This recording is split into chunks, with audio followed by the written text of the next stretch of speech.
G'day everyone. No doubt you're watching this video because you do need to change a flat tire, so let's not waste any time. We'll go through how to change a flat tire for a spare tire, in this case on a commercial vehicle, but we'll also have a look on an SUV or a car as well. We'll check out all the things we need to do to stay safe and to change this flat tire out as correctly and safely as possible. So let's get started.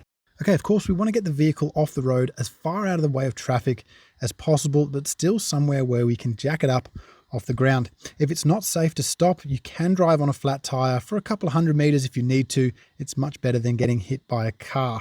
If there's anyone that can get out of the vehicle safely and get off the roadside, it's best to have them out the car while you're doing the jacking up procedure and having the wheels off. Of course, we want them hazard lights on, we want it in park, we want the park brake on, and if we can chock the wheels that are staying on the ground with something, that's always a good idea, especially if you're on a bit of a hill.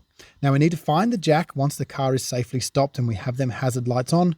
Often it's in the boot, it's in trims. In my case, in this Hilux, it is under the seat, and in the Outlander, it's sitting in the right-hand corner under the trim of the vehicle. The jack itself will sometimes be held in on its own tension. Remember to just loosen it off, and that sometimes will also give you access to the brace. Once we have all of that ready to go, we need to find out where the spare tire is. In this case, it's underslung on the Hilux, and in the Outlander, it happens to be also underslung, but sometimes it may be under the boot trim.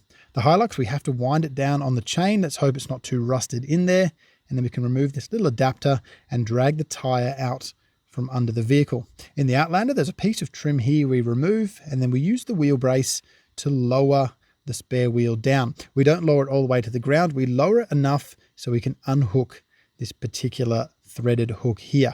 We give it quite a few winds in an anti-clockwise direction, like we're loosening a bolt, and that should loosen the hook enough so we can lift that carriage and unhook that spare tire, and then we can drag it out from under the vehicle. Okay, just a note on space saver tires. They're perfectly fine to use, but they are limited to 80 kilometers an hour or 50 miles an hour, and they are designed as a get home tire only. We need to get that flat repaired for the main wheel and tire. And of course, don't put them on the steering side of the vehicle. Now, once we've got the vehicle all secured and we're happy, we know where the spare is and we know the spare is usable. Of course, it's not flat and there aren't any other problems with it, like it's incompatible with our stud pattern. We can go ahead and crack all of these wheel nuts. Some will have plastic covers on them, some will be wheel bolts. Of course, we just want to crack them. Just loosen them enough so when the wheel's off the ground, we can undo them properly. Now we can start jacking up the vehicle. The jack itself will often have images on how to do that. In this case, we can jack up on the solid axle or underneath the cross member in the front of this Hilux. And of course, that service manual will tell us where the jacking points of the vehicle are.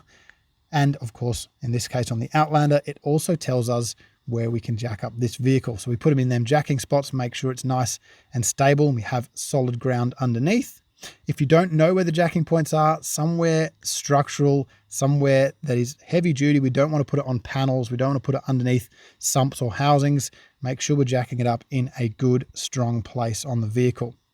Once we've got the vehicle off the ground and we know it's safe and sturdy, we can undo them nuts or wheel bolts. Should be loose enough to undo by hand now, or just crack them with the bar a little bit more. Of course, sometimes alloy wheels will get stuck on. You might need to give them a kick or a knock to get them off.